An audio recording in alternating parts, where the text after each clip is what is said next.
Record. All right, I have some cards from the Central Park Conservancy to give to you, Oh, if you would like them. thank you so much. Where'd you get these? You got them when you were there? They just send me stuff. they're all yours. Thanks, Stanley. Okay. All right. You ready? I am ready. Hey, Stanley. Hello again, everybody. My voice is almost back to my voice, almost. Yeah, I know. I can hear the bass in it again. Thank you. Mickey, why don't you introduce today's topic? Sure. Let me take a sip of lemonade. It's usually me who starts this. I will bow to you. Yeah. Stanley gives me lemonade every time I come, so I always have. Keeps him happy. Keeps me happy. Yeah, so today we are going to talk about the idea of decisions, making them, what goes into them, how they affect our lives. At least that's the perspective that I'm seeing it from. I don't know where you're coming from, but when it comes to making decisions, I feel like people have I think it's called decision paralysis. Some people suffer from it, depending on the size of the decision, I suppose. But I remember when I was a kid, my mom always joked about how I could never choose, like even the littlest things, what shirt I was gonna wear, or which like she said I could have a candy bar from the gas station, which candy bar to get. It was always between two, and always wondering, well, if I get the Kit Kat, then I'm gonna be wondering what the Butterfinger tasted like, and I'm gonna wish I got that. When I was at a restaurant, what entree I'm gonna order, because I always had this idea of like, if I do this, then I don't get to have this, and like, what if I make the wrong choice? So I think in my life, I've always tried to have my cake and eat it too. Especially as a kid, I tried to see how I can work out having everything I wanted, and how to avoid making decisions. You know, I committed to playing sports in high school, but only for the winter and the spring, and then in the fall I would do the theater, whatever show the theater department was doing, because I couldn't commit to just doing sports or just doing theater. I always felt like I needed to do a little bit of both, or a little bit of everything. So I've always kind of had decision making problems. I mean, even when it came to college, as you know, and as I've said on past episodes, the idea of acknowledging to myself that I had made the wrong decision going to the school that I had gone to was a really hard realization to make, and to embrace and just accept that, I maybe made the wrong choice. And I think that the biggest decision I've ever made in my life was deciding to propose to Sarah. Sure. And it was terrifying for years. I mean, we had conversations about, her asking, where's this going? Do you see a future with me the way I see a future with you? And I always said, like, I don't know what the future is going to hold. Like, I don't want to think about my future, in some great way, some concrete way, because if I make a decision like that, I'm closing the doors to so many other options in my life. And it was terrifying until I finally made the decision to propose to her, and say to myself, I don't care what happens in our life, but as long as you're in it, then it doesn't really matter where we go and what ends up happening. And the relief that I felt making a decision like that for the first time, it was incredible. And it made me realize that right on the other side of the terrifying notion of making any choice is tremendous relief and pride that you made a choice. And that, I think that's right. Yeah. Yeah. I really think that any time you are trying not to make a decision so you can have both things, you're really having nothing. You don't get to have either fully, because you are refusing to choose. And life really is decisions. It's just a series of decisions you make to write out your story of a life. And if you don't make any decisions, you don't get to live every story you ever dreamed of. You get to live none of them, because you never committed. Yeah, I really do think that commitment whether it's to a person or to a career or to a place that you decide to live in your life. It really is it's the greatest gift you can give to yourself is making a decision about something, because once you do, so many new doors you never even thought were there open up, because you picked a path. I think it's interesting that the first school that you picked ended up not being the school that you wanted. But having made that choice, you realized that you needed to make a different choice, a different decision, if you will. Yeah. So you did, and that proved to be an improvement, right? Yeah, I mean, I think especially when you're young, because your sample pool is so small. You only have so many years of life that you've lived and so many experiences you've had and choices you've had to make. You kind of think that every decision that you're making is like life altering and the most significant thing you'll ever do. And Yes. if you mess it up, that there's going to be dire consequences. But at the end of the day, it's just not really true. Like, there's no wrong decisions. You're forging a life path out of a blank canvas. So whatever you choose is going to make a life happen. But sometimes we're not sure what is the right decision. For example, with friends, sometimes someone who seems like he or she would be a good friend, and it turns out otherwise, that Yeah. person is not a good friend. Therefore, it was an incorrect, if you will, decision, which needs to be fixed. Yeah, I'd say to an extent I agree, but I also think that, like you said with the school thing leading to another decision, if you choose to give love to a friend who's maybe undeserving of it or not reciprocal, the relationship's not reciprocal, that teaches you a lesson. And maybe it was a wrong decision or a mistake to give that love to them, but it taught you something that's going to make you make a different decision in the future. So I think that, like, there's very few situations, at least I've had in my life, where I haven't drifted off of my moral compass so far in my past that I have deep regrets about certain things. But I do, because of that, I do think that there's really no point in regretting most things, because they brought you to you. Can you think of a decision that was really hard to make? Well, proposing obviously was really hard. I think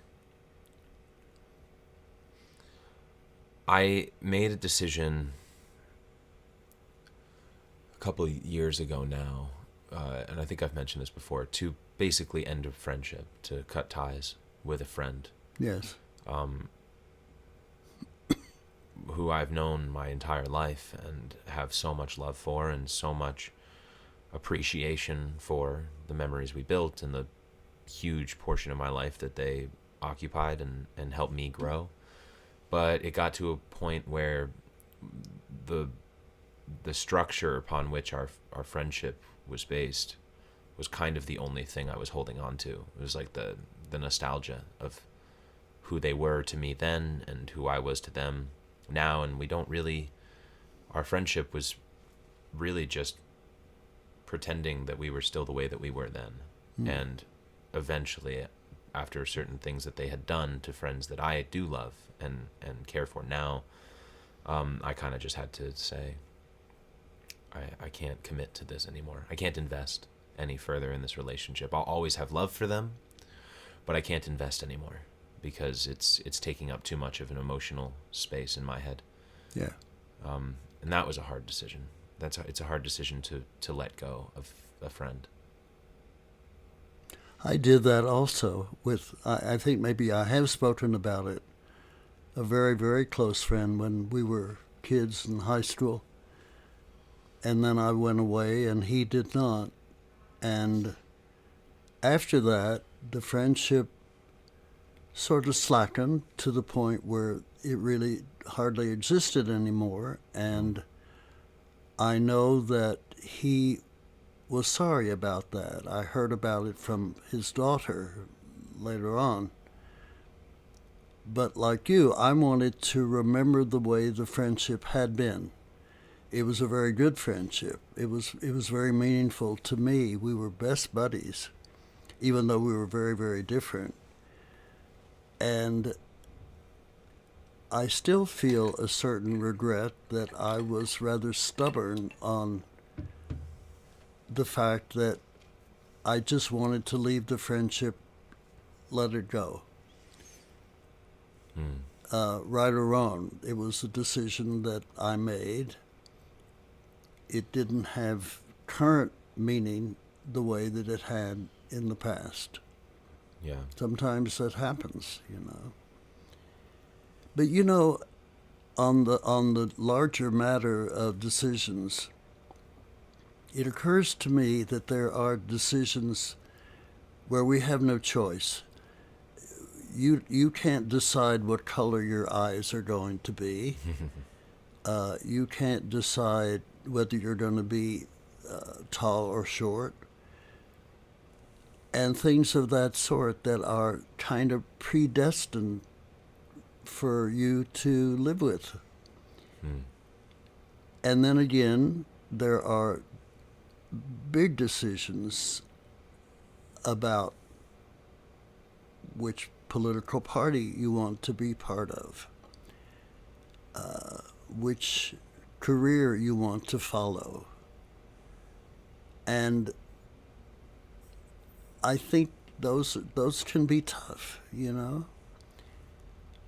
On the matter of being straight or gay, they say you choose that. I don't think you do. I don't think I chose to be gay, and indeed I denied it for some time. I don't think I chose that. I think it was given to me. It could be looked upon as good or bad, depending on your point of view. I think by now I'm pretty happy that I am where I am, and that it was given to me in a positive kind of way. It did not start out that way. I was embarrassed by it, and denied it and wanted no part of it. But that changed before too long. But that was not a decision that I made.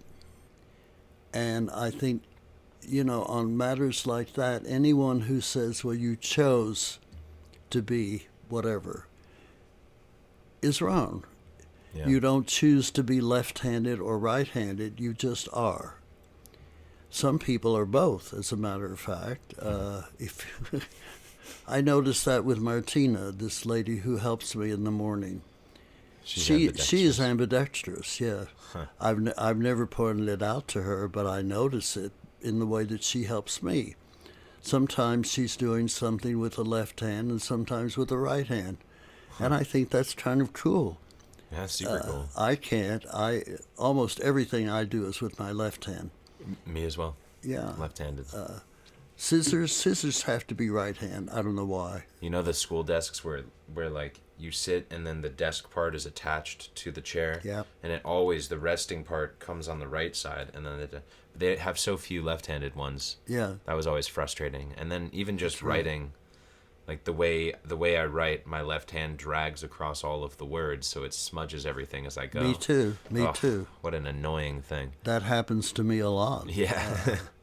When I write now, I don't write so much with pen and ink, but sure, I've smudged. Yeah. If you write in Hebrew, it's easier. Goes right to left.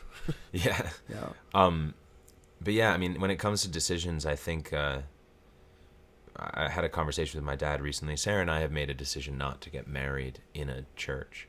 Oh.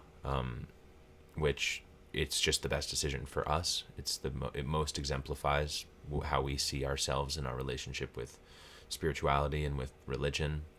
We don't want to be married in a church, which is it was a hard pill to swallow for my mom, Sure. And I'm sure it for her especially. Huh? Yeah, and it will inevitably be a hard pill for her family to swallow. Yeah. When they find out. But we did make a decision that we will, if and when we have kids, we will baptize them, so that they have the opportunity to make the decision for themselves. Yeah. Because my dad was never baptized, but he converted to Catholicism, and so he had to go through RCIA, which is like adult CCD, religion school for a year. And I don't want to put my kid in a position where if he wants to be faithful or she wants to be faithful in the Catholic faith, that there's this massive barrier to entry that they have to climb in order to be a part of it. I want to give them, open the door for them when they're little, and then they can decide if they want to. But it's a decision that I haven't thought of until lately, because Sarah and I are getting married. Of every decision I'm going to have to make for my kid, and the decisions that my parents had to make for me as their kid. One of them being sending me to Catholic school was a decision that my mom made, and I'm very grateful for it. Why? Because it gave me a level of reverence for faith that I don't think I would have had otherwise. I was so inside of it for so many years in my childhood that the fact that I found myself leaving it, I left it because I didn't agree with it, but I had a deep understanding of it. But I chose that it wasn't how I see the world, and I feel very confident in my decision because I was so informed, because I grew up in it so deeply. Yes. Had I gone to public school or just a secular school, I think that I would have come to the same conclusion I came to now, but I wouldn't be nearly as informed about it, and I think it would have left a deep hole of something missing that I didn't know about. But because I know about it so much, I don't feel a hole. I feel like I understood it, I indulged in it completely, and I was not satisfied, and I chose something else. So I'm grateful for it, but I don't think I could raise my kid. I don't think I could send my kid to Catholic school. And it's like a weird, every question that your kid asks, what happens after you die, and, what happened to grandpa, or, whatever the questions are that they ask, like, the answers I was given were always through the lens of Catholicism. Sure. But the answers I give to my kid are not going to be through that lens, and I don't. So I'm thinking about it now, these decisions I'm going to have to make for how my young, malleable kid's brain perceives the world, My guess is when that time comes, somehow you will know the answer. I hope you're right. But, I'm thinking about the fact that I was brought up to be a devout Jew. I went to Hebrew school. I went to Sunday school. I was bar mitzvahed. I was confirmed. I did all of that. I did it in more or less obeying what was laid out for me. And all the way through high school and a little bit in college, I adhered to that. And then slowly I withdrew from it. And where I am today, I don't go to religious services. I did for a while. I did in recent times because I was brought to a very good liberal Reform congregation with a lady friend. And then that kind of stopped. But what I'm pointing out is that I think withdrawing from the more devout part of my religion was not a decision. It just happened. I didn't set out to say, well, I think I don't want to do this anymore. I never said that. I never said that. I wouldn't say it today. I would say that I have a very strong spiritual sense and wish. I say prayers twice a day, morning and night, brief, but I think earnest, But withdrawing from the way that I was brought up was really not a decision. And I think that just can sometimes happen, you know. Yeah, I agree completely. I think, Even with friendships, I yeah, did not say that the friend who I sort of dropped, I never said, "Oh, I'm about to drop him." I never said that. I never thought that. yeah. It's like a series of small decisions. It Not to just send the letter, it not to just call. it just happened. Yeah, And sometimes that is how it is, you know. I have a friend who is going through a lot of medical stuff these days. The person lived in the neighborhood of the World Trade Center when that terrible explosion happened.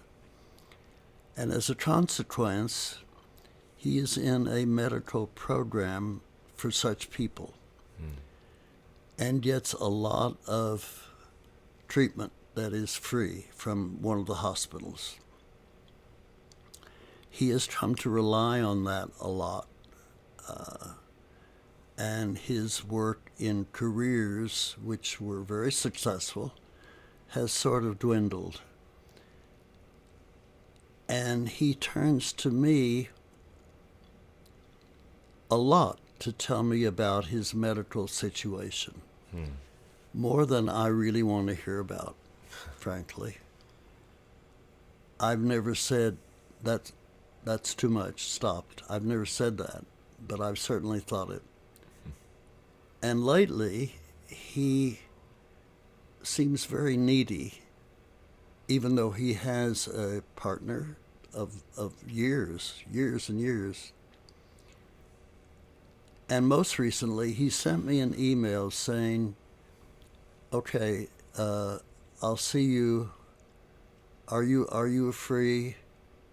But it wasn't even "Are you free?" It was like Wednesday 11 a.m., Thursday 11 a.m., Friday 11 a.m., and it was almost like a command rather than an invitation. It was not something we had talked about before. And I wrote him back and I said, "Look, you know, I have a really full week. I'm doing this, and this. Pretty good for a 91-year-old. It leaves me a little tired, and I would like to do less and take care of myself a little bit more. And what's more, your message sounded more like a command." And I felt I had to do that, you know. I didn't like his message. It had a dictatorial quality to it. Well, that was a decision I made, and I made it fairly fast because the message hit me unexpectedly. That kind of message. What do you think?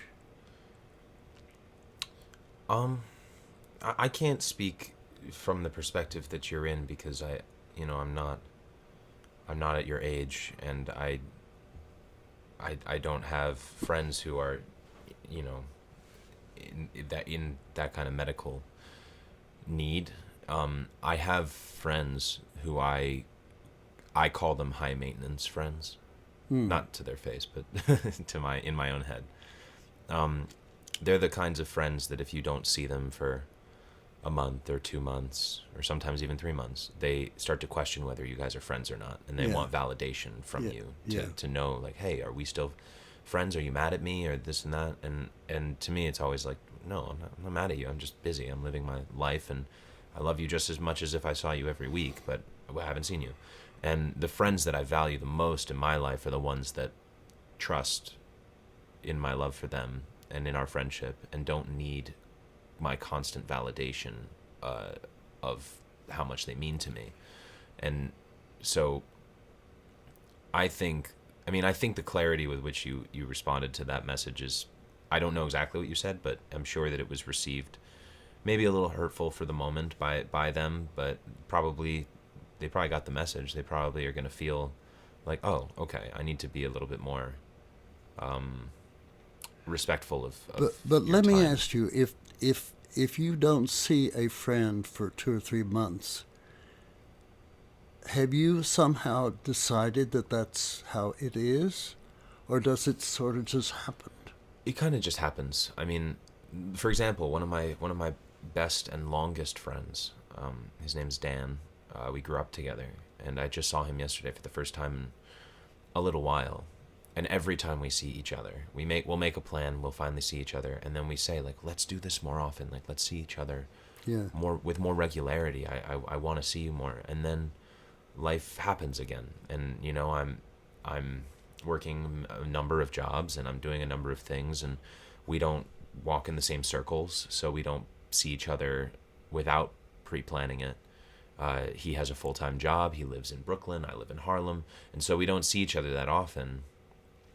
Maybe once every 2 or 3 months we see each other, and both of us every single time want it to happen more, but we both have like a common trust that it's just life getting in the way of our ability to see each other, but there's no lack of desire to spend time together. It's just the way it is right now. And if he were to move uptown, or if I were to move nearer to him, we'd probably see each other once a week. sure. But we can't right now. And I appreciate him because he knows that. And the fact that you see him, your pattern at this point is to see him less frequently, does not necessarily reduce the value of the friendship, I assume. No, not I don't. I mean, it doesn't for me. I think maybe for some people, I guess it depends on what your love language is. If you receive love with quality time, and I don't give you a lot of quality time, then you might feel unloved. But I think that the quality of the time that we spend together is very, very high. It's just the Sure. frequency with which we see each Yeah. other is low. And I know he knows how much I love him. I never don't tell him. So he knows it. He's just one of those friends that is a low maintenance friend. Like, I don't need to prove my friendship to him regularly. I have other friends that need that, and it's fine to need that. Some friends need that. Well, And this fellow who wrote to me definitely is a high maintenance friend, and to be perfectly blunt, I have begun to question whether it's worth it. You know, yeah, I don't need to hear all the medical details of where he is, yeah, and he will almost invariably give me all those details. yeah. I mean, it's hard. It's hard to, when someone's in a dark place. It's hard to be asked to go into a dark place with them, and to Yes. sit with them in that place. It's Yeah. a lot to ask of someone, Yeah. and to ask that of someone a couple of times in dark moments in your life is totally justifiable and understandable. But to ask it of them every time they speak to you, that's a lot. That takes, I hope you built up a lot of love with that person before you ask them to do that, because it's not going to be pleasant. Absolutely, know? absolutely. Yeah. Yeah, that's hard. But again, it's those decisions that we make of like, who's worth it in our life, like who is worth the uncomfortable. How do you suppose you decide your political view, whether you're going to be a liberal or a conservative, Yeah. a Democrat or a Republican? How do you think we come to those decisions? Because we do. Yeah. I think a lot of it, and that's a big subject. I just want to let you know we're at 30 minutes, so we can continue to talk about it, or we can make that next week's subject. All right, But let's postpone that. You want to do politics next week? Yeah. That'd be fun. Let's do politics next week, because I will tell you, but it's going to take another 30 minutes. Okay. All right. Any final thoughts on decision making? Well, we've decided to end this. Yes, we did, and that was a quick decision, but We're finished for today. That's a decision right now. But a nice decision. yeah, a happy one. Stanley, I'll see you next week. Absolutely. See you, everybody. Bye for now.